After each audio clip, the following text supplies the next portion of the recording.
Oi, meu nome é Gustavo Oliveira, eu tenho 24 anos e esse daqui é meu testemunho sobre a superação em relação à depressão e ansiedade, mutilações e tentativas de suicídio.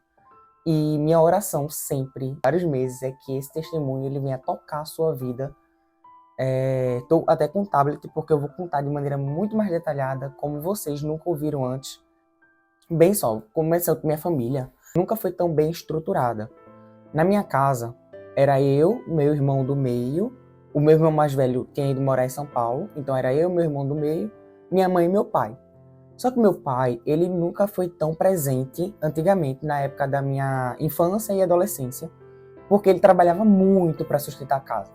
Só que na minha cabeça, como criança, era bem difícil de, tipo, imaginar que eu tinha uma mãe que estava ali cuidando de mim, né, sendo trabalhadora, fazendo tudo para educar a gente. E meu pai, ele não dava tanta atenção, ele chegava, não perguntava muito sobre. Não vou dizer que ele era um péssimo pai, mas tinha essa questão que foi, assim, bem impactante para o meu coração, para a minha mentalidade, de quando criança, que eu cresci sem pai. Mesmo meu pai estando em casa, só que ele trabalhava muito, né, e não era tão presente. E minha mãe, na minha adolescência, desenvolveu, de maneira diagnosticada mesmo, tá? Depressão e bipolaridade. O que isso, tipo, transtornou muito mais minha casa, né? Transformou literalmente num caos. Então eram mudanças de humor muito brusca, atitudes muito diferentes, enfim. E eu e meu irmão, a gente se divertia muito, mas brigava muito também. Então eu cresci num lar bem desestruturado. Eu nasci num lar cristão, minha mãe cristã, meu pai foi se firmar depois, mas foi assim, era briga o tempo inteiro, o tempo inteiro. Então, de manhã, quando eu acordava, tinha briga. Chegava da escola, tinha briga, discussão, gritaria. E isso, imaginem que eu estou resumindo para vocês, mesmo que eu esteja falando de maneira mais detalhada e profunda, eu ainda estou resumindo, porque foram vários anos. Então, era briga e discussão o tempo inteiro. E eu me lembro de uma época que estava muito difícil. Minha mãe, por ter essa questão de depressão e bipolaridade, ela guerreava muito internamente, então era muito difícil para ela. E teve um dia que ela desistiu. Esse dia foi assim, horrível, porque ela desistiu da vida dela. Ela, numa discussão, depois de uma discussão, pegou muitos remédios e tomou de uma vez só, já era de noite, ela tomou tudo de uma vez só, correu e se trancou no quarto. E a gente ficou desesperado, porque, pô, minha mãe tava ali para se matar, então, e eu era adolescente. Só que eu lembrei que na janela do quarto, ela era destrancada, não conseguia trancar aquela janela. Eu invadi o quarto, pulei aquela janela, destranquei o quarto e rapidamente a gente segurou isso, enquanto ela gritava para soltar, que ela queria morrer. E ela gritava, gritava, gritava, dizendo que não queria ir para o hospital, que queria que deixassem ela. Ela se debatia, se debatia, se debatia. A gente pegou ela à força, colocou no carro, botou o cinto. E ela, tipo, óbvio que ela, depois de um tempo, ficou cansada de tanto se debater. E meu pai levou ela pro hospital. Graças a Deus deu tudo certo. Ela fez a lavagem e tal. Mas assim, isso daí foi horrível. E com meu irmão era a discussão o tempo inteiro. Briga de irmão, né? Briga de irmão, só que era bem exacerbado. Bem assim, extremo. Então eram brigas de pancadaria, de bate-boca mesmo. E era o tempo inteiro assim. Mas quem era Gustavo? Como era a mente de Gustavo antigamente? Desde a minha infância, eu sempre me senti muito seguro. Só que essa insegurança ela foi aumentando. Então, na minha infância, eu me sentia inseguro, eu me preocupava muito com o que os outros iam falar de mim. Tipo, muito. Isso na adolescência já. Então começou de criança, mas na adolescência foi o ápice. Eu era extremamente seguro com o meu corpo, com o meu cabelo, com o meu rosto, com o meu andar, com o meu jeito de falar, com minhas amizades. Eu constantemente me perguntava se realmente aqueles meus amigos estavam me suportando ou se eles gostavam de estar comigo. Eu era a típica pessoa que ficava rodeado de pessoas, brincalhão, ria que só, e realmente eu não vou dizer que eu não me divertia, tinha muitos momentos que eu me divertia, mas também vários outros eu, rodeado de pessoas, com um sorriso no rosto, me encontrava com muitas inseguranças dentro de mim e aquilo me aperreava muito. Eu me lembro que, por ter muitas brigas em casa, o colégio, ele se tornou meu porto seguro, era o meu refúgio. Então, eu gostava de ir para o colégio, não para estudar em si, mas para me encontrar com meus amigos e me divertir de alguma forma. Mesmo com minhas inseguranças, mesmo com os meus pensamentos, que ao longo do tempo foram piorando. Mas lá era meu refúgio. As brigas em casa pioravam e começou a surgir em mim uma falta de propósito. Começou, tipo, um peso de, tipo, me acordar, e eu me lembro claramente, quando eu me acordava, de pensar que, tipo, pô, pra que eu vou ir pra escola? Pra que eu vou me acordar se um dia eu vou morrer? Qual o propósito de tudo isso? E se lembrem que tudo isso eu tô contando rápido pra vocês, mas foram anos passando por isso. Chegou um tempo que começou a acontecer o que eu tô falando. Essa falta de propósito foi consumindo a minha mente. Eu comecei a chegar em casa, eu me isolava, eu não queria mais falar com meu irmão, eu não queria falar com meus pais, porque toda vez que eu falava com minha mãe, por exemplo, tinha briga, tinha discussão. Quando a gente se encontrava de alguma forma, tinha brigas, tinha discussão. Lá na casa deles, tinha a parte principal da casa, onde eles moravam, meu pai e minha mãe, e a parte de trás da minha casa, onde tinha, tipo, uma mini casa, que ficava meu irmão e eu. Então, lá eu me trancafiava para estudar, para fazer minhas coisas, só que eu comecei a ficar muito ansioso. Comecei a me sentir muito só. Então, era o típico sorriso no rosto e por dentro eu estava destruído. Por dentro eu estava com muita insegurança, por dentro eu estava com muitas angústias, muitas tristezas. Isso começou a me consumir, a consumir o meu corpo, começou a consumir minha mente. E só de falar eu consigo, minha mente ela se transporta para o passado e eu consigo imaginar tudo de novo, eu consigo sentir as coisas de novo. Que inclusive nesta época também eu comecei a me aprofundar em pornografia e masturbação. Tudo isso piorou minha mente, porque literalmente foi um vício, a ponto de eu fazer 2 vezes por dia, às vezes 3, passava horas no banheiro e assim, horas no quarto de madrugada também. E tudo isso foi piorando. Porque eu vivia a fé dos meus pais, eu ia obrigado para a igreja, eu não gostava de ler a Bíblia, eu não lia a Bíblia, na verdade. Além de tudo isso que eu falei para vocês, eu vivia uma hipocrisia. No colégio, eu dizia ser cristão, eu seguia a moral cristã, mas com a fé vazia, com o coração vazio de Deus. E quando eu comecei a cair nesse vício, oxe, tudo piorou, tudo piorou, tudo piorou. Porque eu tinha um temor a Deus mesmo sem ter relacionamento com Ele. Eu sabia que era errado. E aquilo me consumiu de uma maneira muito horrível. Horrível, horrível, horrível. Era um vício que eu não conseguia passar um dia, teoricamente, sem fazer. Não conseguia, era um vício terrível. Comecei a ter problemas na minha escola também. Porque nesta época eu tinha pintado meu cabelo, né? Eu sempre gostei muito de ter um estilo mais diferente, assim. Então eu pintei meu cabelo de 3 cores, inclusive foi um degradê de cor do verde, azul e roxo. Então as pessoas ficavam de olho nisso, né? Na escola, se aproximavam, me conheciam. Então eu fui criando amizades com outras pessoas de outras salas. Só que o que eu vou falar agora, e que fique bem claro também, que é uma visão minha. Eu vou falar coisas do que eu senti, do que eu presenciei, do que eu pensei. Eu tinha 2 melhores amigos. Um deles eu conhecia há muito tempo, era amigo de infância. E uma eu tinha conhecido há pouco tempo, mas também já estava considerando muito. Com essas outras amizades, de outras salas, e que inclusive eu gostava muito dessas outras amizades, me divertia bastante, mesmo sentindo tudo aquilo que eu falei, ele começou a ficar com ciúmes. Isso é uma visão minha. Então ele começou a se afastar de mim. Só que quando ele se afastava, ele ficava com cara emburrada pra mim e coisa do tipo, e óbvio que a minha outra melhor amiga ficava junto dele também.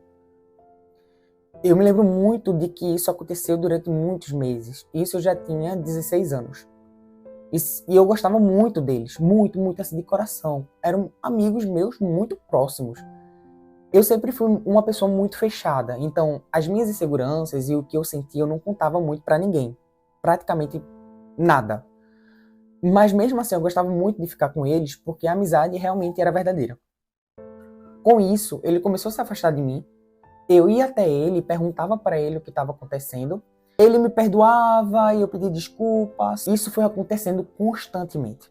Por ele não falar mais comigo, e a minha outra melhor amiga também, os dois não falarem mais comigo direito por causa disso, e que era uma bola de neve. Tipo, quantos mais ele se afastava de mim, e mesmo eu indo lá pedindo desculpa e coisas do tipo, voltava tudo a continuar da mesma forma, mas eu ia para os meus outros amigos. E isso continuava. Só que, no meu grupo de amigos, eu comecei e não me senti parte do grupo. Me sentia bastante desconfortável. Eles nunca diretamente chegaram para mim, me escantearam, ou impediram de eu estar no grupo, mas só por esse caos que está acontecendo no colégio, e isso que eu digo foi durante vários meses. Eu me senti muito excluído. Eu me lembro muitas vezes de a professora tá dando aula, e eu tá, tipo, olhando assim pro nada, assim, sabe? E com aquele sentimento de tristeza, de angústia, de solidão, aquilo foi me corroendo. Eu acordava e piorou tudo, porque, tipo, era um peso muito grande de acordar. A falta de propósito me consumia extremamente. Tinha briga em casa, chegava no colégio, tinha essas discussões. Nesse meio tempo, eu comecei a procurar uma psicóloga do colégio, porque eu estava muito mal. Eu comecei a ter pensamentos de morte. Foram os primeiros pensamentos de morte que eu comecei a ter, que eu nem sabia direito que o nome era angústia. Era só uma tristeza profunda que eu estava sentindo e eu não tinha com quem contar.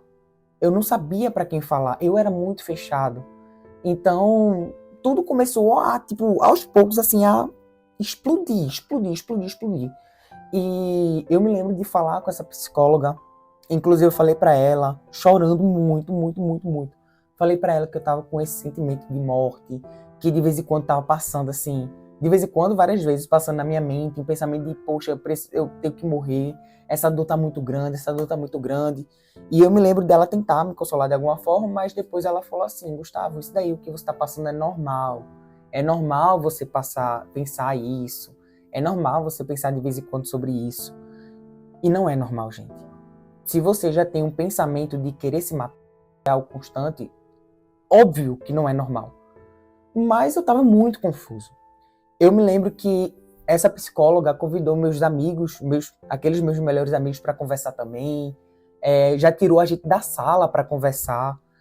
Esses meus amigos, eu lembro muito desse dia e foi muito doloroso, porque constantemente eu chorava no colégio. Ia pro banheiro chorar, já teve vezes que eu chorei na sala de aula, as pessoas nem sabiam o que estava acontecendo. Eu me lembro que eles me chamaram um dia para a cantina para conversar e um deles começou a tacar o pau em mim. Então, tipo, começou a falar muitas coisas na minha cara, de maneira bem grosseira mesmo. Enquanto o outro ficou sentado, o outro que sentia os ciúmes, ficou sentado. E eu comecei a chorar e isso foi horrível para mim. Tinha a festividade do colégio e óbvio que eu não ficava só perto deles, tinha um grupo de amigos. E eu comecei a me sentir muito desconfortável de estar perto deles até nas festividades. E eu não sabia com quem ficar. Porque eu tinha amizades em outras salas, só que quando era festividade só da turma, eu não sabia com quem ficar. Eu ficava tipo um pouco aqui, depois ficava ali, e esse nômade. E por fora, eu tava tipo me divertindo, porque o personagem eu criei. Um personagem de alguém brincalhão, que faz piada, que sorri o tempo todo, que tá rodeado de pessoas do colégio, e por dentro eu tava destruído, tipo, destruído mesmo. Nesse meio tempo, comecei a ser muito agressivo em casa. Minha mãe ficou assustada com isso, porque as brigas continuavam. Só que a forma que eu estava lidando com essas brigas era totalmente diferente. Além de me isolar, quando tinha uma discussão, eu gritava e esculhambava. Eu estava começando a ser muito agressivo, minha mãe já estava fazendo terapia. Ela viu, obviamente, que a terapia era boa, né? Ela me chamou, conversou comigo, e eu aceitei ir para a terapia, comecei a fazer as sessões. Obviamente a terapeuta percebeu que ali estava tendo um quadro depressivo. Ela me encaminhou para uma psiquiatra e eu comecei a tomar remédio porque eu tinha sido diagnosticado com depressão e ansiedade. Só que os remédios ia aumentando, ia mudando, funcionava durante o tempo, mas depois eu tinha recaídas. E aí depois eu voltava para psiquiatra, mudava o remédio de novo, acrescentava remédio.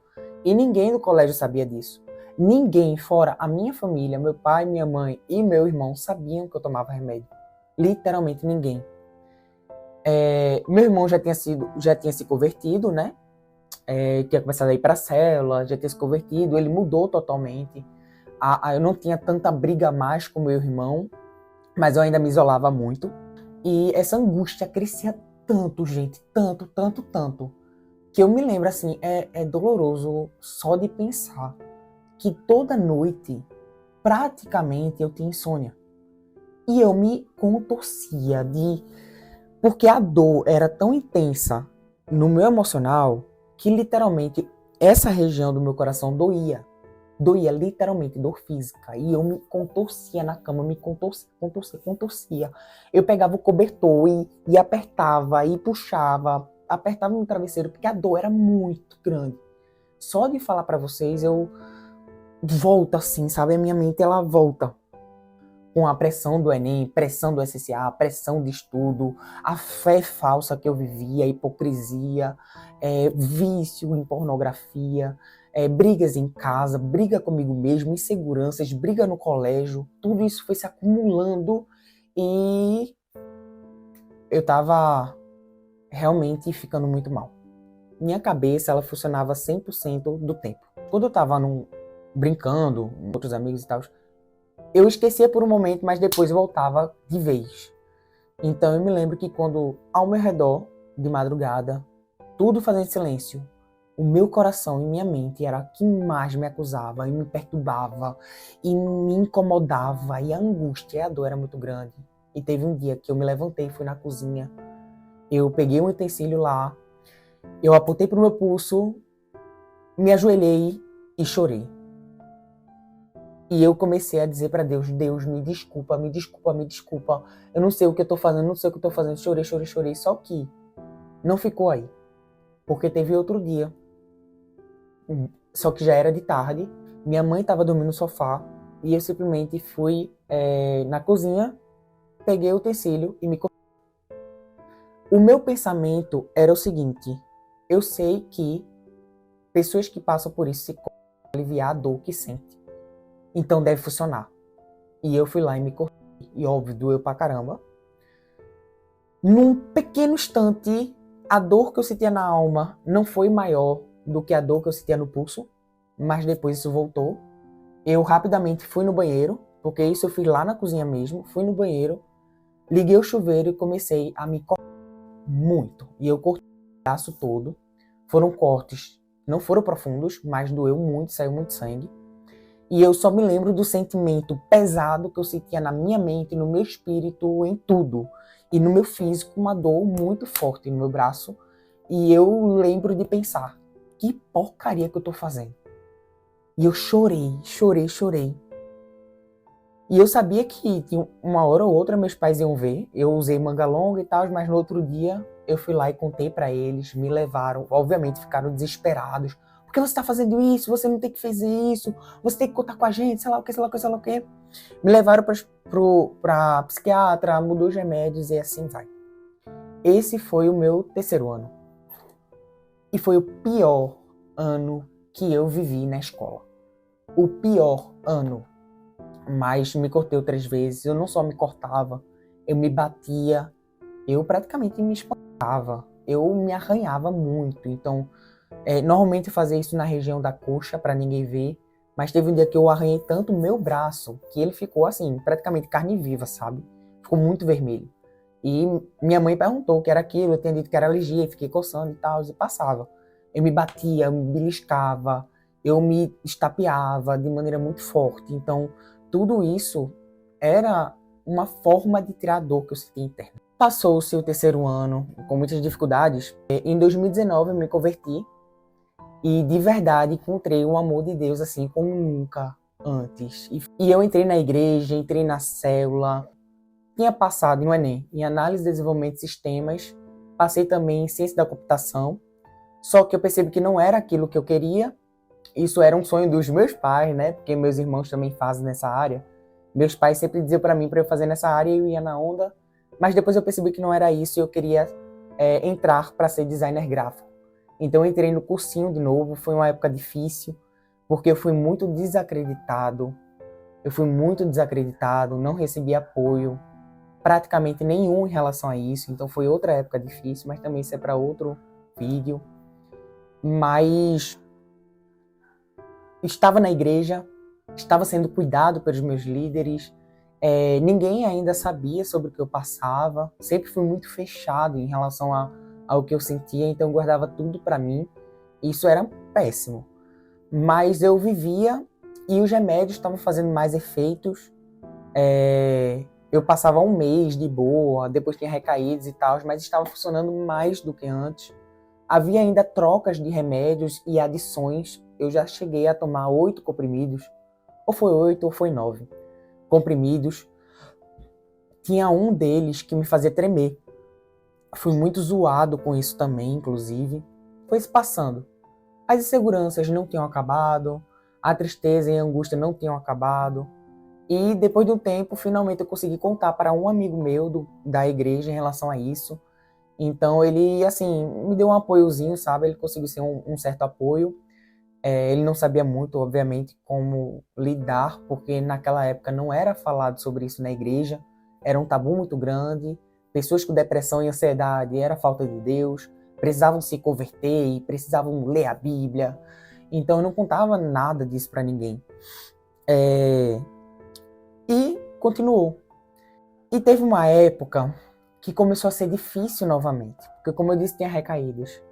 E numa dessas recaídas, eu me novamente, com o mesmo utensílio. Só que dessa vez foi mais forte, não foi profundo ainda o corte, foi enquanto eu estava na igreja, mas eu era muito sedento pela palavra. Minha gente, eu era intenso com Deus. Eu jejuava, orava, ainda faço isso, né? Mas falando daquela época, eu jejuava, eu orava, eu lia a Bíblia, eu ia pra célula, eu ia pra vigília, eu amava a Deus intensamente, eu evangelizava, mas mesmo assim a dor continuava.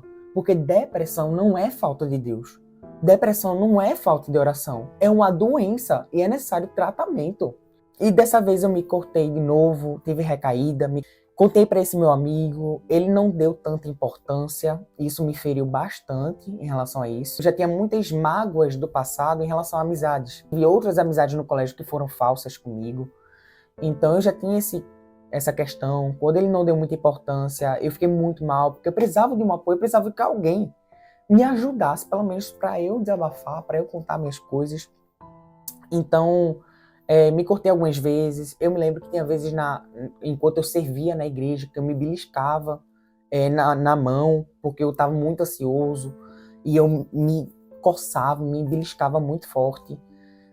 E eu continuei na terapia, e teve um certo dia que a minha terapeuta, ela era a pessoa que eu tinha, que eu conversava, que eu desabafava. E ela se tornou, obviamente, mais do que uma terapeuta, né? Ela se tornou uma pessoa de confiança muito grande. Uma amiga. E eu brincava muito com ela. Eu dizia na época que ela era tipo minha discipuladora. E a gente ria com isso e tal. E eu confessava. O vício da masturbação continuou. Sempre confessei para ela. Sempre lutei muito contra isso. E só que, tipo, no final de 2021, ela começou a ficar doente. Só que ela estava com um tumor. Eu não me lembro qual foi a região do corpo direito, eu acho que foi no útero, alguma coisa assim. E ela não contou para ninguém, porque ela queria continuar cuidando dos pacientes. Ela queria dar essa atenção. Só que teve uma hora que ela não aguentou mais de verdade, porque o tumor, ele foi para outras partes do corpo. Ela ficou muito debilitada. E no momento que ela ficou muito debilitada, foi muito rápido. Foi muito rápido, tipo, ela parou, criaram um grupo no WhatsApp com a família dela, comigo também botaram pra gente orar junto, pra gente pegar junto. Nessa época eu também já fazia exercício físico, eu estava literalmente lutando contra a depressão para ter uma saúde melhor. E eu me lembro que eu já estava na faculdade em 2021 lá no IFPE, lá na cidade universitária. Nessa época foi bem difícil, porque eu gostava muito dela, muito. Meu Deus do céu, doutora Flávia até hoje está no meu coração. E só que, tipo, ela já estava no hospital, muito debilitada. Minha mãe tinha conseguido ir visitá-la, minha mãe conhecia ela. E teve um dia que eu consegui ir lá no hospital, fiquei esperando ser para poder entrar na UTI. Só que me disseram que eu podia, a família dela disse que eu podia, só que quando eu cheguei lá, a enfermeira veio até mim e disse que a família queria ficar só com ela, que ela estava muito debilitada, que eles queriam ficar sozinhos com ela. E eu fiquei muito mal. Eu fui para casa, fui fazer um trabalho da faculdade junto com um grupo meu e eu recebi a triste notícia de que ela tinha falecido. E o meu mundo caiu. Caiu totalmente, totalmente, totalmente, porque ela era a única pessoa, assim. Ela era uma amiga para mim, uma amiga, assim. Poxa, era muito bom ter a terapia com ela, ela sempre me acolheu bastante. Ela sempre me entendeu muito, me confrontava no momento certo. Uma profissional de excelência. Eu lembro que na hora eu disse para os meus amigos, né, para o pessoal lá da faculdade que não ia dar, porque, tipo, não ia conseguir. Eu falei para eles que eu estava de luto. Na época, infelizmente, eu tinha vergonha de dizer que eu fazia terapia.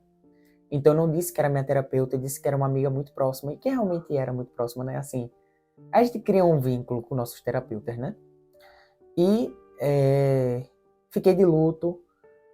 Passou-se um tempo, eu chorava todo dia, todo dia, todo dia em relação a isso. Era muito difícil lidar sabendo que a única pessoa que me ouvia e que me entendia, ela tinha saído. E que eu não tive oportunidade de me despedir. Então, então a dor aumentou muito. Eu comecei a ter recaídas. Eu não queria ir para outra psicóloga porque eu não queria substituir o lugar que a doutora Flávia tinha no meu coração. Eu me lembro que o meu grupo da faculdade me expulsou do grupo, porque eles estavam vieram conversar comigo, dizer que eu não estava fazendo muita coisa, e eles sabiam que eu estava de luto, eu tinha falado para eles, e eu não estava fazendo nada. Eu estava fazendo, mas eu não conseguia fazer tanto. E aí foi outro baque, porque eu não queria reprovar a cadeira da faculdade. Consegui arranjar, para graça de Deus, consegui arranjar outro grupo, expliquei a situação, eles deixaram eu corrigir a gramática do trabalho, botaram meu nome lá e graças a Deus deu certo. Mas isso já estava em 2022, né? 21 de dezembro, foi 28 de dezembro que ela morreu. Eu me lembro muito forte o quão difícil foi, porque teve um dia que eu me lembro que é até difícil de contar. Eu fazia exercício, fazia funcional, e eu estava muito mal. E muitas vezes, eu lutava muito contra o que eu sentia. Então, se eu não sentia vontade de ir para a igreja, eu ia para a igreja. Se eu não tinha vontade de ir para a célula, eu ia para a célula. Se eu não estava com vontade de ler a Bíblia, eu lia a Bíblia. E quando eu não estava com vontade de ir para o funcional, eu ia para o funcional, porque eu sabia que cientificamente era bom para mim. E eu fui, só que eu estava muito mal. Eu estava muito mal, eu estava muito mal. E era se eu não me engano, era nessa época já. E eu estava muito mal, era nítido, eu não conseguia fingir que estava feliz. Não conseguia. E ali, fazer o funcional, ele me perguntou, você estava bem? E eu disse que não estava. E que eu queria sair dali. Porque eu estava querendo me matar. E eu lembro que terminou o funcional. Nossa, como foi doloroso aquele dia. Porque eu me lembro que depois do funcional, eu sabia, se eu fosse pegar aquele carro, eu ia fazer besteira. E eu tava tendo uma crise de ansiedade tão forte, tão forte. E eu entrei no carro e eu comecei a chorar desesperadamente. E eu liguei para os meus pais. Eu acho que eles devem se lembrar desse episódio. Foi bem assim. Eu nunca tinha passado por isso naquela época. E eu liguei desesperado, chorando pro meu pai, dizendo que, tipo, que ele viesse me buscar logo, porque Eu sei que se eu pegasse aquele carro eu ia fazer besteira, eu não tava aguentando. Eu liguei pra eles, eles chegaram correndo logo, pegaram o carro deles, vieram me buscar. E eu me lembro que, tipo, meu Deus do céu, eu me levantei do carro e fiquei abraçado na frente do funcional, abraçado com ele, chorando. E o pessoal ao redor sem entender nada, né? E eu chorando com eles, fui pra casa, foi bem difícil. Com tudo isso acontecendo, as angústias voltaram, a tristeza voltou, a ansiedade voltou, as recaídas foram cada vez mais profundas. Eu guardava tudo pra mim, não falava nada pra ninguém, os remédios não estavam adiantando mais. E minha cabeça estava um caos assim, total. E eu lembro de um dia que eu disse, quer saber, não tá adiantando de nada. Não tá adiantando nada. Então a única solução é eu morrer. E o pensamento de morte estava há por muito tempo. Do dia 18 para o dia 19 de março, eu estava decidido que, tipo, aquela dor tinha que acabar porque eu não aguentava mais. Eu não aguentava mais sentir aquilo, aquela angústia, aquela tristeza, a ansiedade constante, as recaídas, as dores, insônias, brigas em casa, minha cabeça complicadíssima. E eu decidi que, tipo, ali bastava. Do dia 18 pro dia 19, né, era uma sexta-feira, tava para ir pra de madrugada. E eu organizei tudo, guardei debaixo do travesseiro o objeto cortante. Já era de noite, meus pais tinham ido dormir, ou estavam assistindo televisão. Como eu disse, a casa era meio que separada. Meu irmão não dormia no mesmo quarto que eu, ele dormia do lado. E eu decidi gravar um áudio para esse meu amigo, era um dos únicos. Eu já tinha contado para minha líder também, né, sobre essas questões. E eu decidi gravar para ele um áudio me despedindo. E esse áudio foram em vários minutos. Eu me despedia do meu pai, me despedia da minha mãe, me despedia dos meus irmãos, cunhada, me despedia da minha psiquiatra. Tipo, foi um áudio grande. E eu chorava, minha gente. Antes de gravar esse áudio, eu relutei muito. Mas, tipo, a dor era tão grande. Eu me contorcia. Eu tava sentado, a minha cama assim, eu tava sentado no chão, na frente da minha cama. E com o objeto do lado, e eu gravei esse áudio, e eu chorando, e eu comecei a me contar. E a dor era muito grande. E foi muito difícil. Só que foi tudo muito rápido, porque quando eu enviei o áudio, depois de um tempo, eu não sabia que ele ia ouvir. Ele me ligou, esse meu amigo me ligou, e eu pensei, que porcaria, velho, que porcaria. E eu comecei a me cortar muito mais rápido. E eu não só me cortei vários, eu me cortei no mesmo local. Então a dor era muito mais intensa. Porque eu queria, de toda forma, alcançar o ponto em que ia sair muito sangue e eu ia morrer de vez. Só que, tipo, ele ligou pro meu irmão começou a bater na porta rapidamente, bater, começou a gritar, e eu disse, eu vou matar meu pai, sei lá o que, e eu comecei a cortar muito mais rápido, cortei o meu braço todo, mas eu fiquei naquele ponto depois, porque eu tinha percebido que não ia dar. Meu pai arrombou a porta, correu, se jogou pra cima de mim, segurou meus braços e me abraçou, e eu chorei. Me levaram para o psiquiatra, né? Não a minha psiquiatra, mas uma clínica, em que ele analisou a ferida, falou comigo, conversou, passou o Rivotril para mim, para eu tomar, para eu me acalmar. No dia, fui para casa, esse meu amigo até tentou falar comigo, disse que ia estar comigo, que estava junto comigo e tal, que podia contar com ele. No dia 19, teve o noivado de uma amiga minha, muito querida, por sinal. Então eu fui, manga longa. A minha mente, na época, estava, tipo, neutra. Eu estava, assim, neutro. Meus pensamentos me perturbando tanto, mas eu estava assim, ó. E claramente tinha algo de errado comigo. Eu fui lá, só que lá foi num lugar alto. Foi no prédio, na cobertura. E teve uma hora do noivado e tal, né? Em que eu me encostei na parte alta e eu senti um impulso, tipo, uma vontade muito forte de me jogar. Só que na hora que eu senti essa vontade, eu me afastei e eu comecei a ficar meio tonto, Fiquei muito mal, passei mal lá, pedi o Uber, fui para casa. No domingo fui à igreja, me forcei a ir para a igreja, meu irmão estava comigo, também me ajudou lá, só que eu passei mal na igreja, eu não estava aguentando ficar na minha mente, eu não estava aguentando ficar comigo mesmo, eu não estava aguentando, a dor era muito grande, muito grande, muito grande. E chegou segunda-feira, eu discipulava uma pessoa, e eu já tinha marcado, se eu não me engano, desde o sábado, quando eu cheguei em casa do noivado da minha amiga, eu já estava planejando de novo tentar. Só que aí foi bem mais planejado. Na segunda, eu sabia que meus pais não iam deixar eu sair, mas eu insisti tanto. A casa do meu amigo não era tão longe da minha, então eles deixaram eu ir. Só que eu discipulei ele por 30 minutos, depois peguei o meu carro, fui no shopping pátio, e eu já estava decidido. Eu já estava tomando o Rivotril, e isso me deixou meio ainda mais anestesiado, assim. Nesse dia, eu peguei, já estava tudo arquitetado. E eu estacionei o carro, eu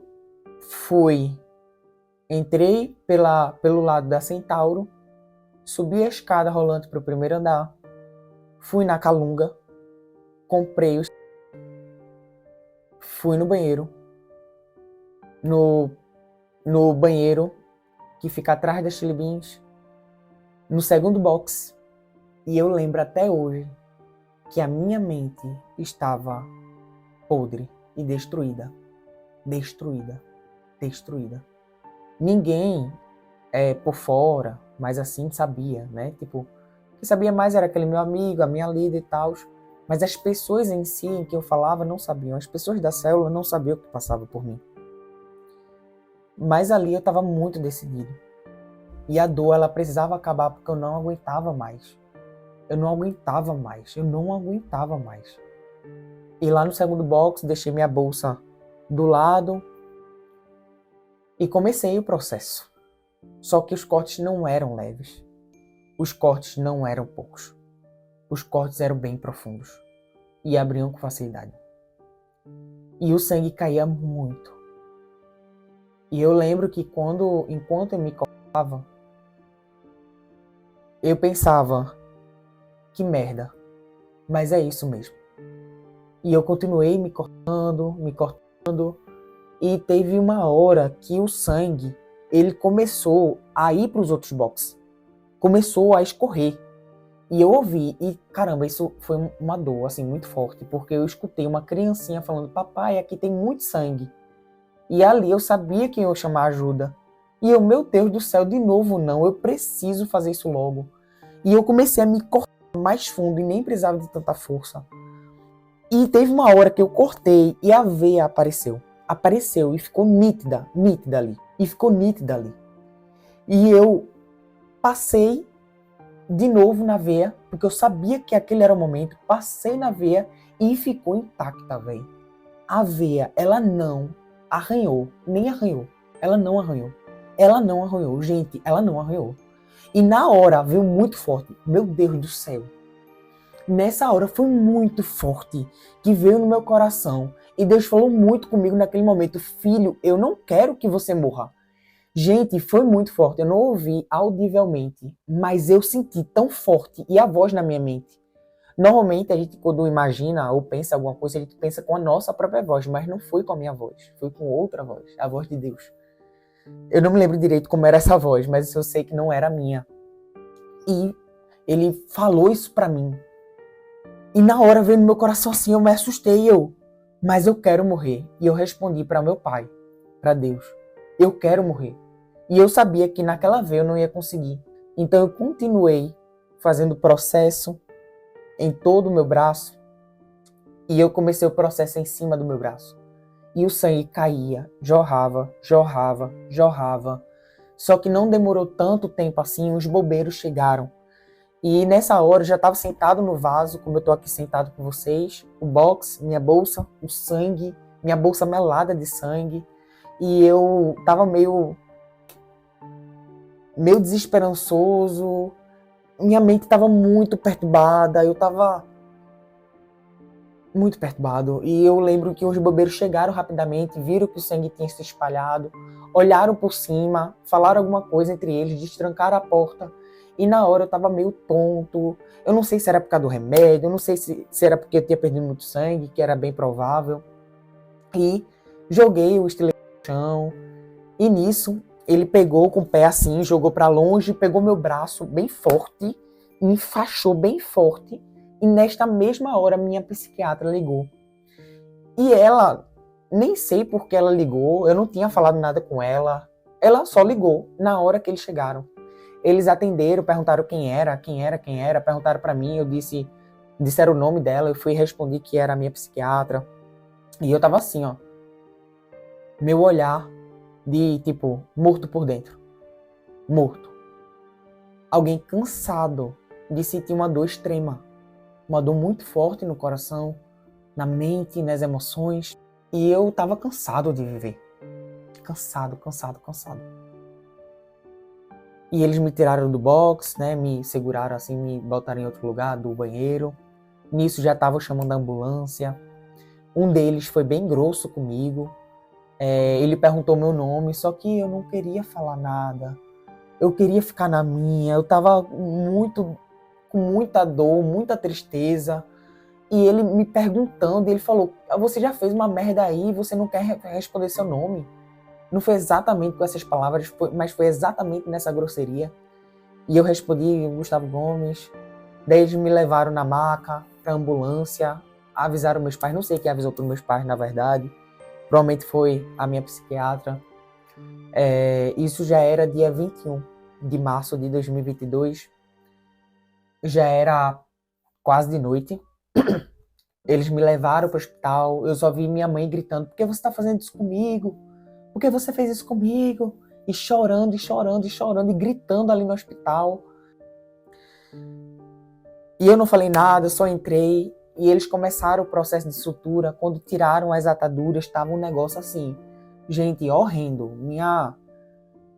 Meu braço estava totalmente mutilado. E eu tava só assim, com o braço em cima. Eu tava dessa forma. Sem reação, entregue. Tava sem força. Não tava sabendo o que pensar. Meu pai entrou junto lá comigo. A médica lá começou a fazer a sutura. Botar anestesia, sutura, anestesia, sutura. Teve uma hora que quando começou a vir pra cá, e tava muito profundo os cortes. Muito profundo. Quando ela começou a vir pra cá, no final, ela disse que não tinha como botar mais anestesia, porque não iria pegar, não tinha como ela colocar mais. E aí ela teve que suturar, mesmo sem anestesia, e foram exatamente 100 pontos no braço todo. E ela disse que foi exatamente 100 pontos, eu estava vazio por dentro. E a minha vontade era de sair ali e morrer. Ou de morrer ali mesmo. Eu não tinha remorso, eu não chorava e eu não tinha arrependimento. A minha vontade era a mesma. Eu quero morrer e eu quero acabar a dor. Eu lembro que eu cheguei na UTI, me botaram lá e as enfermeiras vinham até mim. Nossa, você é tão bonito, você é tão jovem, tão bonito. Por que você vai fazer isso? Não faça isso. Só que na verdade, independente de beleza, independente de você ser legal ou não, a depressão ela continua não olhando a quem. Ela só afeta a pessoa e ela destrói a pessoa. Se ela não for tratada, né, continuar o tratamento, continuar lutando. Então, beleza não importa. Classe social não importa para depressão. Classe social não importa para ansiedade. Aparência não importa para nenhuma dessas doenças, porque ela continua destruindo você, independente de quem você é. Mas ali, creio que elas não sabiam como lidar com isso também e diziam isso. Não ajudava muito. Não ajudava em nada, na verdade. E eu fiquei lá, pensando, eu na verdade nem lembro o que eu pensava. Além do querer morrer. Às vezes a psicóloga lá do hospitalar, ela chegava para mim, falava comigo, perguntava o que tinha acontecido no outro dia. Isso na segunda mesmo, eu já estava no hospital. Na terça ela tentou falar comigo e ela perguntava qual o seu sentimento, se você saísse, o que você faria? E eu respondia friamente, se eu sair daqui eu vou me matar. Eu quero morrer. eu quero morrer, eu quero simplesmente morrer, eu quero que essa dor pare. E enfim, eu contei pra vocês que tinha um dos remédios que me fazia tremer. Nesse tempo, eu comecei a tremer muito mais. Então comecei a ter dificuldade até para comer, porque eu tremia muito, muito, muito, muito. Minha mãe foi lá, meu pai foi lá, foram conversas que eu não queria conversar, foram momentos que eu não queria ter. Só que, no fundo, Deus foi mudando o meu coração e eu nem me lembro o ponto de partida, assim, tipo, exatamente na terça ou na quarta ele começou a falar comigo, não lembro. Eu sei que foi um pouco antes da quarta, pelo menos na terça de noite, por aí, Deus começou a falar no meu coração e algo começou a mudar. O sentimento continuava, as dores continuavam. Todos os dias tinha que tirar a atadura, fazer a limpeza, que era muito dolorida. Meu Deus, que dor. E ver o meu braço retaliado totalmente, e era assim, horrível. Mas era necessário limpar, muitos pontos. E eu lembro que na terça-feira, ou foi na quarta de manhã, minha mãe pergunta se eu queria receber a visita do meu pastor. Eu tava com vergonha, obviamente, mas eu disse que queria falar com ele. Quarta de tarde, se eu não me engano, que ele foi lá. Ou foi perto da tarde. E Deus já tinha trabalhado no meu coração. Deus já estava lá com a semente ali plantada, sabe? Teve uma pessoa até na minha frente que morreu lá na UTI, foi bem pesado essa parte também. Ver as pessoas ao meu redor, o ambiente de UTI é horrível, horrível, horrível, horrível. E, enfim, quando eu vi meu pastor de longe, foi a primeira vez que eu chorei depois dessa tragédia, desse acidente. E ele chegou perto de mim e ficou do meu lado. Ele não falou nem um pio. Ele só deixou eu chorar. Eu chorei muito. E ele esperou, calmamente. É como se ele tivesse certo do que ele ia fazer e falar. E aí, quando eu parei de chorar, ele perguntou se já tinha acabado, se ele podia falar. Eu acenei que sim, e ele começou a me encorajar. Ele começou a falar. Eu não me lembro exatamente as palavras que ele usou para me encorajar. Mas eu sei que não foram palavras só de encorajamento, como se, tudo vai dar certo. Foram palavras de encorajamento e confronto. Foi algo misturado, o que normalmente você não veria para uma situação daquela. Porque eu acho que as pessoas, quando vai falar algo assim, elas simplesmente iriam alisar a cabeça. Mas naquele momento, ele estava totalmente guiado pelo Espírito Santo. E ele foi lá e falou exatamente o que eu precisava ouvir e não o que eu queria ouvir. Não foram palavras duras, mas foram palavras certeiras, precisas. E eu lembro que teve uma hora que ele falou, porque naquela época, era muito fácil de ficar dependente das pessoas. E ele disse para mim que relutou um pouco quando o Espírito Santo falou para ele que ele deveria me discipular. Ele relutou um pouco porque ele sabia dessa minha característica. Nessa época, eu já era um pouco próximo dele por causa de alguns acompanhamentos que ele fazia em grupo e eu assessorava ele. Então ele me conhecia um pouco ali, não tão profundamente, mas um pouco, ele sabia do que eu tinha. E ele disse que relutou um pouco, mas ele estava ali por obediência. E que a partir daquele dia ele ia começar a me acompanhar de perto. E que em nome de Jesus haveria cura e haveria testemunho e que ele me veria bem. E ali ele orou comigo, chorei pra caramba, aceitei o discipulado com ele. E aquela semente que já estava brotando, ela brotou de vez. E naquele instante, antes do discipulado, na verdade, eu já estava com o sentimento de quero viver. Eu não quero morrer. Eu não quero ficar naquele hospital. Depois da visita do meu pastor, aquilo aflorou ainda mais. E eu queria viver. Eu não queria mais me matar. Eu olhava com certa dor para as cicatrizes, para a atadura, na verdade. Aquilo me doía muito, muito. As dores continuaram. Os sentimentos de depressão, né? A depressão em si continuou, a ansiedade continuava. Mas o propósito de eu vou viver, eu quero viver e ninguém mais. E quero fazer de tudo para ninguém mais passar por isso. O sentimento forte veio rápido. E eu sei que da quarta de noite foi quando o psiquiatra do hospital chegou para vir me visitar. E eu claramente demonstrei muita confiança para ele. De que eu não queria de jeito nenhum mais fazer aquilo. Eu queria viver para Deus. Eu queria viver. Eu queria poxa, falar com as pessoas, me encontrar com as pessoas. Eu não queria mais viver daquela forma, eu queria enfrentar a depressão, eu queria enfrentar a ansiedade, eu queria enfrentar tudo. E ele até queria me botar numa clínica psiquiátrica. Eu disse, não quero, fiquei desesperado, porque eu não sabia como era uma clínica, né? Ele falou que não era igual dos filmes. Eu quero ir para a igreja, eu quero ver meus amigos, eu falava para ele. E ele disse, mas você pode ser cristão na clínica. Você só não ia conseguir sair alguma coisa, sair muito, coisa do tipo. Eu não me lembro direito o que ele falou. E eu disse, não, doutor, eu quero viver e eu quero ir para a igreja, eu quero viver. E ele olhou para mim, ele viu muita confiança e ele me liberou desde que eu voltasse para terapia, falou com meus pais, falou com, enfim, para me botar na terapia, para continuar os remédios, para continuar o procedimento normal.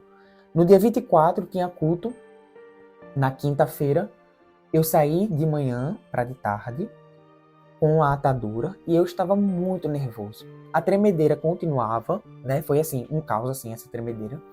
Continuou e agora o meu próximo desafio seria ir para o culto, porque eu não queria faltar. Eu queria muito ir, muito ir, muito ir. Só o Espírito Santo mesmo para me dar um ânimo tão forte, assim, de ir para a igreja, só que eu estava muito nervoso. Eu fui lá para a igreja, meu pai só deixaria eu ficar na igreja se alguém de confiança ficasse perto de mim. Então eu chamei aquele meu amigo, que eles também já conheciam, só que ele não me respondeu. Os coordenadores da minha célula, eu chamei ele, ele ficou comigo, conversou comigo, e eu tava com a atadura, né, as pessoas estranhando e tal, olhavam, e eu tava muito nervoso. Aquele meu amigo, a partir daquele dia, a partir da segunda-feira, não falou mais comigo, nem olhava direito na minha cara. No momento que eu mais precisei de apoio, a pessoa que eu mais confiava simplesmente tinha me abandonado. De vez, total. Eu tentava falar com ele, ele me ignorava, tentava falar no WhatsApp, me deixava no vácuo vários dias, semana, não falava comigo direito. Então foi bem doloroso ver que, na verdade, não ia ser tão fácil assim, né? Eu lembro muito que eu sofri muito na igreja por causa disso. Fui muito acolhido pelas minhas lideranças, pelo pastor. O pastor, ele continuou me discipulando, ele falava comigo no WhatsApp, fazia ligação. Quando eu precisava de ajuda, ele me ajudava, ele foi super presente, minha liderança também. Só que as pessoas fora, as pessoas no geral não me respeitaram. Um lugar que era para eu me sentir confortável, eu não me sentia. Eu ia por causa de Deus mesmo. Eu ia para a igreja porque eu era sedento por Deus, eu estava sedento por Deus, eu queria de Deus. Mas as pessoas queriam tocar. Isso eu já tinha tirado a atadura, tá? Porque enquanto estava a atadura, as pessoas não sabiam direito o que tinha acontecido. Tinha rumores de alguém que tinha tentado suicídio no pátio, mas não sabia quem era. E, enfim, não sei o que aconteceu. Eu sei que as pessoas queriam tocar, as pessoas falavam alto comigo na igreja, isso era bem doloroso para mim, porque eu estava muito fragilizada ainda. Então as pessoas gritavam, tá se cortando, Gustavo? Ei, Guga, tá se cortando, o que tá acontecendo? E falavam isso alto. Tinha pessoas que queriam tocar, gente. Tinha pessoas que eu passava no corredor para ir no banheiro e falava alto, pessoas que eram o núcleo da igreja. E falavam alto, que é isso, Gustavo, no teu braço, um bocado de corte, tá se cortando, E as pessoas não tinham um pingo de respeito. Eu me lembro de uma vez que eu fui entrar no banheiro e uma pessoa me parou, literalmente me parou, e perguntou o que era aquilo. Tipo, sem respeito nenhum. E eu dava muito fora, eu dizia, não é da tua conta, fica na tua, e coisa do tipo, sempre cortando, porque estava doendo pra caramba. A minha alma estava doendo muito, velho. A minha mente estava perturbada ainda. Eu tinha um propósito muito grande, eu queria viver, mas por dentro eu estava muito mal. E as pessoas não respeitaram. Quando eu digo as pessoas, não é todo mundo, mas muitas pessoas não respeitaram. As pessoas perguntavam, queriam tocar, me puxavam, me paravam para perguntar, e era bem ruim. Eu me lembro que ofertaram para eu ir no encontro que tem na igreja, só que eu não conseguia comer. Eu não conseguia comer direito. A minha mão, ela tremia muito, muito, por causa do remédio. E talvez também por causa do trauma que eu tive. Para vocês terem noção, eu tive muito estresse pós-traumático. Eu não conseguia ver faca, eu não conseguia ver tesoura. Eu não conseguia ver nenhum objeto cortante. Faca, tesoura, estilete, nada. Eu não conseguia ver nada, que eu ficava nervoso. Eu começava a ficar ansioso. Eu não conseguia ver minha mãe cortando uma carne. Eu não conseguia cortar a carne. Eu não conseguia ver ninguém cozinhando por cortar carne com a faca e tal. Eu não conseguia, eu ficava muito nervoso. E eu fui nesse acampamento e eu não conseguia comer na frente das pessoas. Inclusive, as pessoas do meu quarto começaram a zoar muito comigo, a rir da minha cara. Eles não sabiam direito, assim, óbvio que tinha alguma coisa muito errada que tinha acontecido, porque a faixa que eu tava, ela dava pra ver que tinha cortes, mas ela era tipo uma tela. Então ela dava pra ver que eu tinha me cortado, mas não dava pra ver tudo. E já tinha tirado os pontos. Então as pessoas zoavam muito comigo, eu me senti muito desconfortável nesse acampamento. Eu recebi muito de Deus. Muito, muito, muito, bastante. Porque a minha sede por Deus era muito maior do que tudo isso que as pessoas estavam fazendo comigo. Eu tinha que esperar todo mundo sair do refeitório, todo mundo almoçava, todo mundo jantava, todo mundo tomava café da manhã. Depois que todo mundo saía, eu ia lá e comia. E vale salientar que as pessoas líderes, eles me respeitaram, entendeu? Então, tipo, o reitor do acampamento, ele ficava do meu lado. Ele não ria da minha cara, ele não me zoava, ele simplesmente ficava do meu lado. E eu sou muito grata a ele por isso. A esposa dele também, que era a pessoa que estava responsável pela cozinha, ela conversava comigo de maneira educada, de maneira calma. O pastor cuidava de mim, minha liderança cuidava de mim, a liderança do meu quarto cuidou de mim. As pessoas foram respeitosas, mas a membresia em si, e óbvio que teve outras pessoas que também eram líderes que não respeitaram, e foi bem doloroso. Mas eu recebi muito de Deus nesse acampamento, foi incrível. Essa pós-tentativa foi muito dolorosa, mas a minha vontade de viver era muito maior que isso. A minha melhora foi muito catalisada, foi muito rápido, assim. Em 2023, já tinha começado a ir para terapia logo depois do acidente. Em 2023, eu não me lembro se foi na metade do ano, eu já tinha recebido alta da doutora, da psicóloga. Porque eu realmente tive uma melhora muito rápido.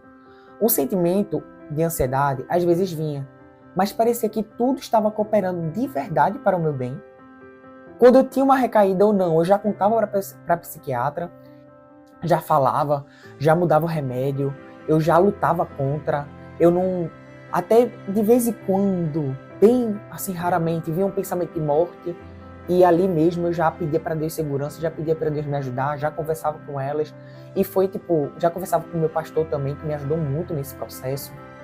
E foi assim, foi só sucesso. Eu não estava tendo recaídas recorrentes. Passou 2023, comecei a liderar a célula no final de 2023, passou 2024 e hoje eu estou aqui para lhe dizer, com tudo isso que aconteceu, que as coisas não são fáceis. A depressão não é fácil de lidar, a ansiedade não é fácil de lidar. Eu estou num processo de desmame e o desmame não é fácil de lidar, não é. A verdade tem que ser dita, não é. Não é porque você está na igreja que do nada vai solucionar as coisas. A depressão, ela não é falta de Deus. E quando você está na igreja, a depressão não vai sair assim. Pode sair? Pode, porque nosso Deus, ele é maior que todas essas coisas.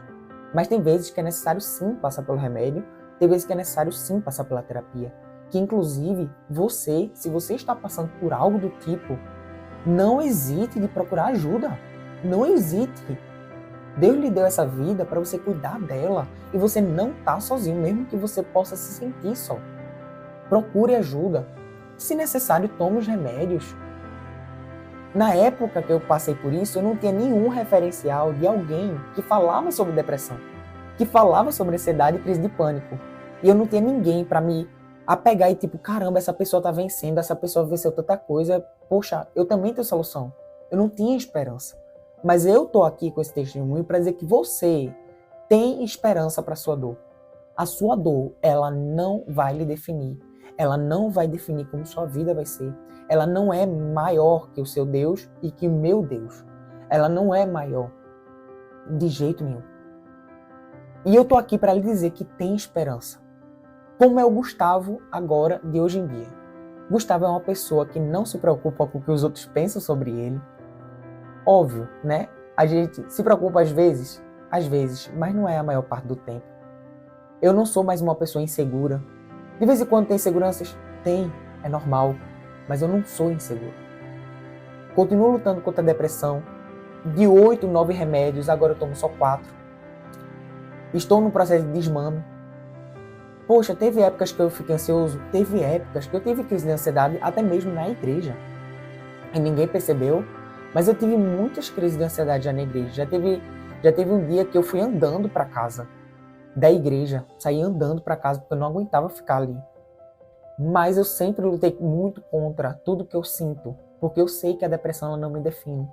Eu sei que eu não sou o diagnóstico. Em nome de Jesus e no reino espiritual e pela fé eu sou curado, e eu tenho certeza disso.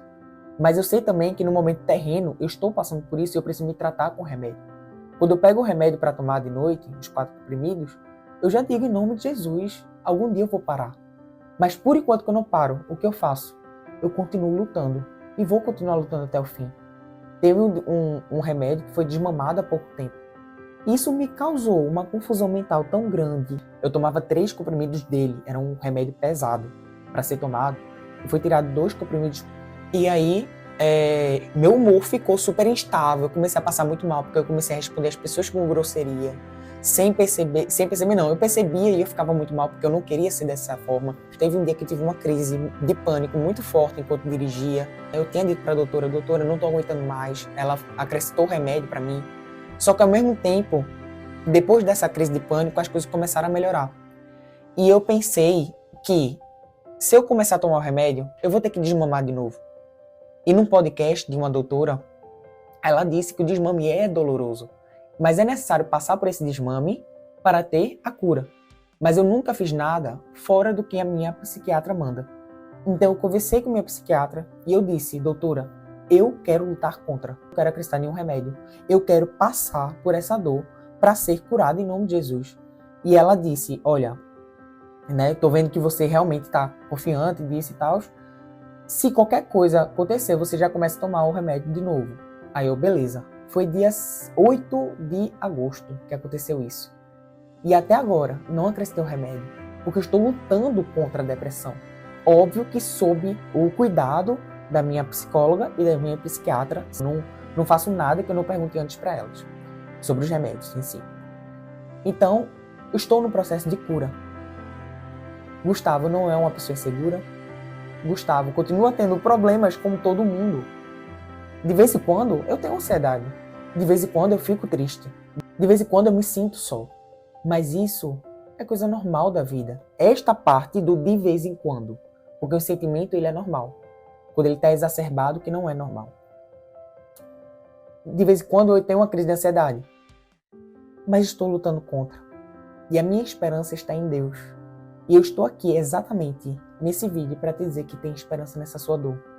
E um recado para os pais. Tomem conta dos seus filhos. Não deixem, se você já sabe que ele está no quadro depressivo, não deixem ele só. Deem apoio para ele. Não tente forçar algo. Forçar piora. Mas fique de olho sim. É necessário ficar de olho. É necessário sim que eles tomem remédio. Não seja esse tipo de pai que diz que é falta de Deus e que com a igreja vai resolver. Não vai. É necessário ir para tratamento. Deus pode curar de uma hora para outra? Pode. Mas você vai arriscar?